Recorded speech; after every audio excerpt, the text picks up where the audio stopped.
El tema que nos corresponde a continuación es la estandarización de procesos. Primero vamos a partir por una definición. La estandarización de un proceso consiste en unificar los procedimientos realizados dentro de una empresa o trabajo, con el fin de crear guías o pasos para la realización de diferentes actividades. Para hacerlo, todos los involucrados en el funcionamiento del negocio deben seguir estas pautas o pasos. El objetivo principal de esta metodología es garantizar que todas las tareas y documentos se manejen de manera uniforme, incluso si los realizan diferentes personas. De esta manera, cualquier empleado puede comprender qué se hizo, cómo, dónde y cuándo. Por ejemplo, si vemos las grandes marcas de comida rápida como lo es KFC, esta tiene locales en diferentes partes del mundo y en el Ecuador en diferentes ciudades. Entonces, para la realización de su pollo, ellos realizan estándares del proceso, lo que permite que en cada uno de estos locales se obtenga la misma receta y el mismo producto. Con esto o con los estándares, se garantiza que los productos o servicios elaborados tengan un estándar de calidad sin variación. Por ejemplo, también podemos observar las grandes marcas de Coca-Cola. Esta existe en diferentes partes del mundo y en diferentes ciudades, y mediante un estándar donde se explica cada uno de los pasos, la receta es la misma y se obtiene el mismo producto. También tenemos algunos aspectos claves de la estandarización, como por ejemplo, es importante que el estándar sea ejecutado y discutido por las personas que realizan las tareas. Se debe tener en cuenta los puntos de vista de cada uno de ellos, recalcando el valor de cada actividad. Y esto se hace debido a que las personas que ejecutan esta actividad la conocen a la perfección. Además, se debe eliminar todas las actividades innecesarias, buscando una secuencia lógica con el fin de elevar la eficiencia de la tarea y hacerlo lo más rápido posible, siempre y cuando se asegure el cumplimiento del objetivo, que es obtener un producto de calidad. Una vez acordado el método de cómo hacer una actividad, se debe documentar para que ésta pueda estar al alcance de todos los implicados y que todos los trabajadores puedan conocerlo y saber. Ahora, ¿cómo vamos a realizar una estandarización? Para esto existe una serie de pasos que se van a describir a continuación. Primero, dividir el proceso en cada una de las etapas que lo componen. Por ejemplo, si el proceso consiste en la elaboración de mesas, las etapas serían compra de la materia prima, que en este caso sería la madera. Segundo, cortar la madera. Tercero, armar la pieza. Cuarto, pintado. Y finalmente, los acabados. Si es necesario, se puede subdividir cada etapa en el proceso para que sea mejor entendida. Además, se debe estudiar el proceso a profundidad. Puede ser mediante diagramas de flujo que estarán explicados a continuación. Además, se debe explicar las características más relevantes del proceso. Retomando el ejemplo anterior de la mesa, una característica relevante sería, por ejemplo, sus medidas y su color. Una vez que se han estudiado los procesos, se los puede conocer mejor y mejorarlos haciéndose las siguientes preguntas. Por ejemplo, ¿se puede realizar el trabajo de una manera más eficiente, de una manera más rápida? ¿Se pueden eliminar algún paso en el proceso? ¿Se podría automatizar algún paso? Es decir, que si se podría comprar alguna máquina o equipo que eviten el trabajo manual. En el caso de una mesa, por ejemplo, se podría automatizar el trabajo empleando alguna máquina de corte. Y finalmente se debe establecer un procedimiento de trabajo que se debe seguir y dar registro para su control. Y esto se puede realizar mediante hojas de recogida de datos. Para complementar la información, pueden visitar al siguiente link que se encuentra en pantalla donde se da una mayor explicación. Dentro de las metodologías a ser empleadas dentro de la estandarización, tenemos los diagramas de flujo, fotografías y formatos. Cada uno de ellos serán explicados a continuación. Un diagrama de flujo. Un diagrama de flujo es el esquema que se observa en la pantalla. Pues un diagrama consiste en una representación gráfica de cada una de las actividades involucradas en el proceso, y estas se encuentran organizadas de manera secuencial a través de símbolos gráficos. Estos diagramas nos permite una mejor comprensión de las actividades que se realizan en nuestro trabajo y además nos ayudan a consignar un estándar. Como se puede ver en la imagen, un diagrama está constituido por diferentes figuras y cada una de estas figuras, por ejemplo, nos indican una cierta actividad o una cierta acción. En el caso, observamos un diagrama de flujo que nos indica o nos detalla la actividad de estudiar, pues todos parten de un inicio y tienen un fin. En el diagrama se tiene un inicio, después se tiene estudiar, se describe la primera actividad. Si nosotros estudiamos, podemos resolver un problema.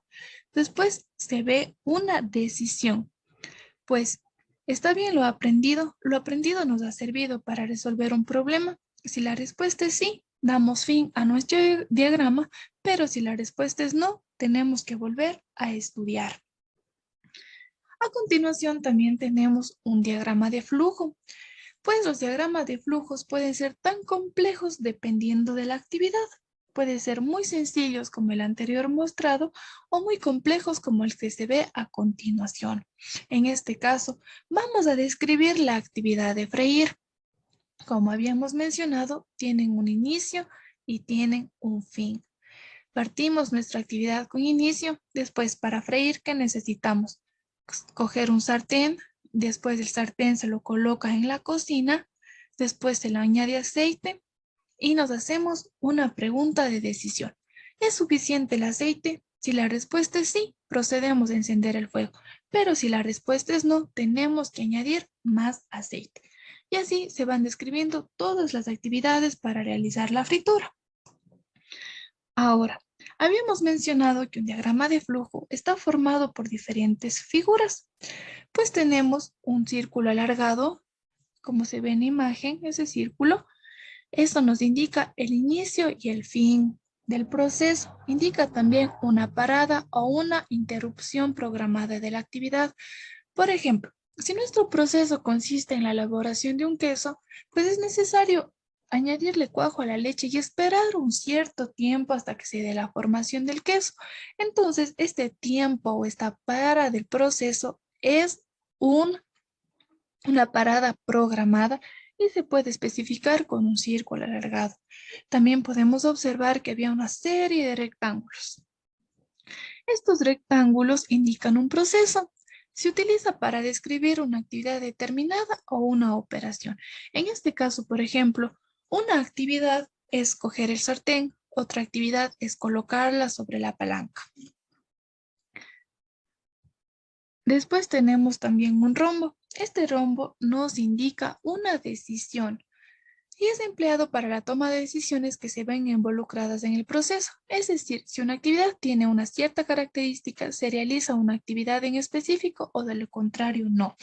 Como en el caso aquí, por ejemplo, si nos preguntamos si hay suficiente aceite, es una pregunta de decisión. Si la respuesta es sí, continuamos con el diagrama. Si la respuesta es no, tenemos que añadir más aceite y nos volvemos a hacer la misma pregunta. Todos vemos que cada una de estas figuras se ven conectadas o enlazadas mediante flechas. Estas flechas nos indican una secuencia y nos indican el sentido y el orden de las operaciones. También tenemos un círculo, pues los círculos son conectores y sirven para enlazar dos partes del diagrama. Pues algunas veces el proceso es tan largo que involucra que se realice estos en dos hojas. Entonces, para continuar y para cortar nuestro diagrama, utilizamos un círculo. También tenemos una especie de rectángulo, pues esto nos indica una salida, pero es más una salida de información o de documentación. Por ejemplo, para elaborar una prenda de vestir, nosotros tenemos que utilizar una impresora o un documento donde nos permita sacar el modelo o el diseño a emplear. Para ello se utilizaría esta figura. Dentro de un diagrama de flujo es importante tener en cuenta los siguientes aspectos, como por ejemplo, utilizar descripciones cortas y sencillas con frases breves y concisas que nos expliquen de manera correcta el proceso. Mantener un nivel constante de detalle, es decir, que si es que en algunas partes se utilizaron o se indicaron temperaturas, características muy específicas, esto se debe continuar a lo largo del diagrama. Además, se debe intentar que todo el diagrama quede plasmado en una página e identificar incluso decisiones claves en el proceso. Se debe intentar dibujar el diagrama siempre de arriba hacia abajo, con extensiones hacia la derecha, siempre que sea necesario. En este caso, por ejemplo, el diagrama tiene extensiones hacia la derecha y se observa que se ha iniciado el proceso y es de arriba hacia abajo las actividades. Aquí, por ejemplo, se puede ver que el diagrama es elaborado desde arriba hacia abajo. Y terminar el proceso con un símbolo final, que en este caso sería un círculo alargado, como ya se indicó. Ahora, tenemos algunos pasos para realizar el diagrama de flujo. Primero, decidir qué proceso se va a dibujar, pues tenemos dos opciones. Dibujar solo un proceso que sea grande o pequeño, o en el caso de que sea un proceso grande, bastante extenso, se puede dibujar los diferentes subprocesos que le componen al gran proceso. 2. Debemos reunir a los responsables de esos procesos, pues es importante trabajar con las personas que realizan la actividad en el día a día, ya que ellos conocen y pueden explicar el detalle de los pasos que se realizan. Si se presentan diferentes formas o métodos de hacer una misma actividad, se debe llegar a un acuerdo y establecer la mejor forma o método entre todos los involucrados. Tercer paso, tenemos que acortar el proceso donde comienza y donde termina. Se debe tener claro dónde comienza y dónde termina cada uno de los procesos que se van a dibujar. Lo más probable es que la terminación de un proceso conecte con el inicio de otro proceso antes de que se realice la entrega del producto o servicio al cliente. Por lo tanto, se debe identificar claramente dónde comienza el proceso, qué tarea, persona o actividad dispara ese proceso y dónde termina. Como cuarto paso tenemos empezar a dibujar cada paso utilizando la simbología apropiada. Con la información que han aportado las personas involucradas en los procesos, se debe resumir esa secuencia en una serie de pasos que serán los que van a representarse en el diagrama de flujo. Cada paso dentro del diagrama de flujo podrá contener documentación, información, tareas, materiales que irán aportando valor para conseguir el objetivo del proceso que se está representando. Para una mayor comprensión, les invito a visitar el siguiente link. Aquí tenemos otro ejemplo de un diagrama de flujo. En este se va a representar la entrega de un pedido. Vamos a partir con el símbolo de inicio. ¿Qué sucede primero? Ingresa el pedido del cliente. Después, este pedido tiene que ser surtido y buscado en bodega. Después, este tiene que ser entregado. Y viene la primera pregunta de decisión. ¿El cliente no recibió el pedido? Si la respuesta es sí, vamos a entregar una firma al cliente o una factura. Si la respuesta es no, tenemos que regresar el pedido a bodega y así tener un fin del diagrama. Dentro de otra metodología para la estandarización tenemos las fotografías. Las fotografías nos permiten estandarizar aspectos cualitativos, como el color de una pieza, como el acabado, etc. Pues mediante fotografías se puede llevar un registro de las características de los productos y así replicarlos. Además, permite un control visual para verificar que cada elemento se encuentra acorde a lo establecido. Se puede colocar fotografías en el lugar de trabajo para que esté al alcance y vista de todos, o se puede realizar una bitácora que será colocada en un espacio visible para que todos los trabajadores puedan visualizarlo. Por ejemplo, se pueden colocar fotografías, como se observa aquí, de una mesa con sus distancias. Así, esta podrá ser replicada por cada uno de los trabajadores. Además, podemos tener fotografías de diferentes colores o estándares de colores que se pueden manejar dentro de un proceso. Aquí, por ejemplo, se observan diferentes imágenes que pueden ser utilizadas como estándar. En la primera tenemos piezas en buen estado y en mal estado, que pueden ser fotografiadas y se puede indicar cuáles se aceptan y cuáles no se aceptan. También podemos aplicar fotografías de cómo realizar cierta actividad. Por ejemplo, aquí se está aplicando un barniz y se está explicando cómo este debe ser realizado. Además, se puede tener estándares de los materiales empleados o del tipo de material. Otra metodología tenemos los formatos. Dentro de este grupo de los formatos podemos encontrar a los conocidos POE, que vienen de su significado de proceso operativos estandarizados, que consisten en procedimientos descritos que van a describir y explican cómo realizar una tarea para lograr un fin específico de una manera eficaz y eficiente. Esto favorece a cada trabajador pueda saber exactamente qué le corresponde hacer. Un POE garantiza la ejecución de las actividades respetando un mismo procedimiento y sirven para evaluar al personal y conocer su desempeño. Este debe ser revisado de manera periódica y constante y sirve para capacitar al personal. Otra ventaja importante es que permiten eliminar o reducir los errores que se puedan presentar. Ahora, para la realización de un POE se debe tener en cuenta los siguientes aspectos. Primero, identificar las tareas. Segundo, analizar las tareas considerando los aspectos más relevantes. Por ejemplo, si se va a realizar un POE de la realización de un alimento, se debe conocer la cantidad exacta de los condimentos, las temperaturas y el tiempo de cocción. Una vez analizadas las tareas, se debe ordenar y realizar la ejecución de sus pasos. Nosotros también podemos encontrar los POEs, pues los POEs, por su parte, son procesos operativos estandarizados de saneamiento, los cuales nos van a indicar cómo se realiza una actividad de limpieza, orden, y esto generalmente se ve aplicado en las industrias de alimentos porque son aquellas que nos tienen un mayor control en este aspecto.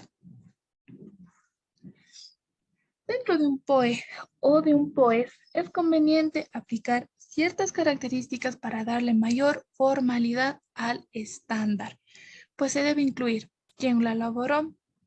Aquí se señala el responsable de realizar el documento que contiene el procedimiento. En la elaboración del estándar deben participar todos los miembros del proceso, como ya se mencionó, debido a que estos son los que conocen a la perfección. ¿Quién lo aprobó? La aprobación del documento que contiene el procedimiento debe ser revisado por los líderes del proceso y son también responsables del personal que lo realiza. Aquí tenemos las versiones o las actualizaciones que se hagan del documento. Pues, si este es realizado por primera vez, este será la versión 1. Pero si esto ya existía y simplemente fue actualizado o mejorado, tendrá la versión número 2.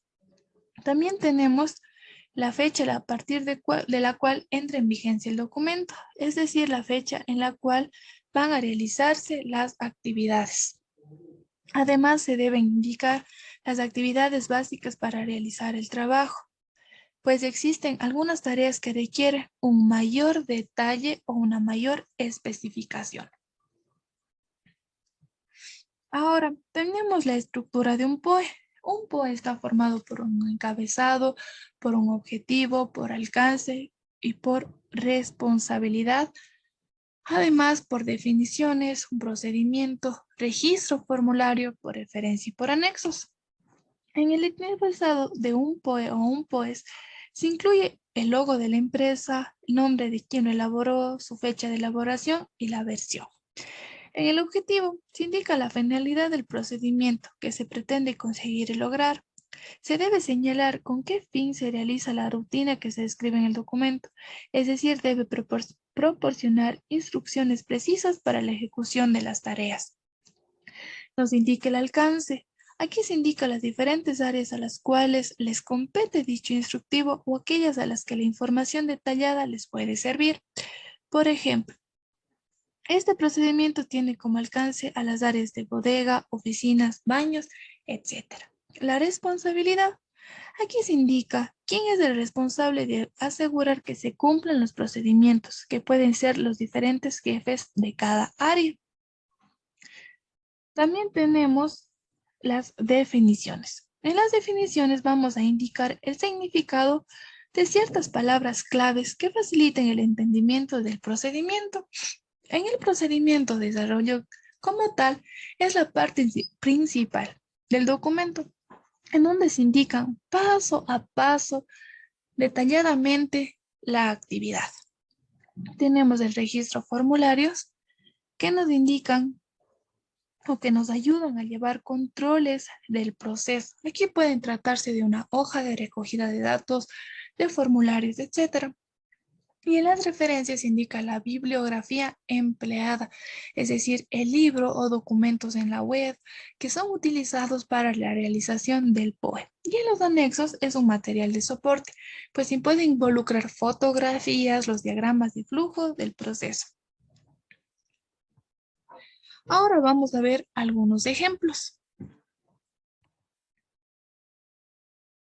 Aquí se presenta un ejemplo de un POES. Como recordarán, un POES es un proceso operativo estandarizado de saneamiento que nos va a indicar cómo realizar una actividad de higiene o de limpieza. En este caso vamos a detallar el lavado de manos. Dentro del lavado de manos, ¿qué pasos se ven involucrados? Y esto lo vamos a colocar en el procedimiento. Además, como mencionamos ya anteriormente, está formado por diferentes estructuras, pues tiene un objetivo y un alcance, tiene una documentación asociada, tiene una frecuencia de procedimiento. Además, también cuenta con insumos, con monitoreo y registro. Esto se irá acomodando, esta estructura tendrá dependiendo de las necesidades de la empresa. El objetivo y alcance, como ya lo mencionamos, es qué se pretende y qué partes o áreas se ven involucradas en el proceso. En la documentación asociados puede tratarse tal vez de documentos legales o documentos necesarios para la realización de este POE. También tenemos una frecuencia del procedimiento, en donde se indica cada cuánto se va a aplicar este documento o este dicho procedimiento. En este caso, por ejemplo, la frecuencia en la que tiene que aplicarse estos pasos de lavado de mano es todas las veces que sea necesario. Aquí los insumos se trata de las materias primas necesarias para el lavado de mano. En este caso se van a necesitar jabón, toallas o papel. También tenemos involucrado el monitoreo. En el monitoreo, por ejemplo, va a indicar qué personas se ven involucrados o qué personas deben realizar o controlar que esta actividad de lavado de manos sea realizado de manera eficiente. Tenemos una frecuencia de monitoreo que cada cuánto lo van a revisar. Tenemos una verificación del estándar y también tenemos acciones correctivas o acciones que sean necesarias en caso de que este procedimiento no se esté realizando de manera correcta. Ahora vamos a ver el ejemplo de un POE. En cambio, un POE era un proceso operativo estandarizado. En este caso se va a tratar sobre el manejo de una balanza. De manera análoga al POES, este cuenta con un objetivo y alcance, con documentos asociados, con el procedimiento como tal, con la frecuencia que se va a realizar este procedimiento. En este caso tenemos los implementos básicos que se necesitan para la realización de este POE y además el monitoreo, como lo veíamos en el caso del POE, la frecuencia del monitoreo, la verificación de que este POE se esté cumpliendo y además la frecuencia. Y de igual manera, acciones correctivas en caso de que este procedimiento no sea realizado de manera eficiente.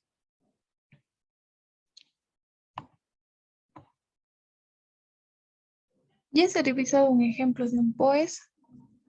Ahora, también se le ha visto un ejemplo de un POE y estos pueden ser aplicados a cualquier actividad.